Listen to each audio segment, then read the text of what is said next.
Yaqında Amerikaning Ommaviy Kengash palatalarida birdek mutlaq ovoz ustunligi bilan ma'qullangan 2020-yillik Uyg'ur kishilik huquq siyosiy qonun loyihasi Amerika prezidenti Donald Trumpning ishxonasiga yo'llab berilgan edi. 17-iyun kuni tushdan keyin Donald Trump mazkur qonun loyihasiga imzo qo'yib, buning rasmiy qonun bo'lganligini jakarladi.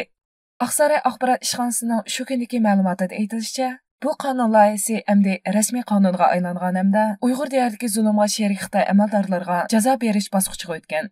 Xabarda Şinjandagi g'oyat zo'r kishilik huquq dastamchiligini ayblash mazmun qilingan bu qonun loyihasi alohida tilga ilingan bir qism shaxslarga jazo berdi deyildi.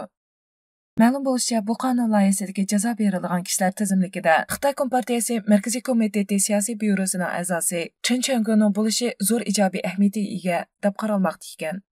Mazkur qonun loyihasining rasmiy qonunga aylanganligi haqidagi xabar muhojiratga Uyg'urlarni zo'r xushallikqa cho'mdirdi. Bo'libmi Xitoy hukumatining Uyg'ur diyoridagi nazorat va muqimlikni texnik kuchaytirganligi haqidagi xabarlar o'ttirg'a chiqayotganda, bu loyihaning rasmiy qonunga aylanishi ko'p qism Uyg'urlarni xushal qildi.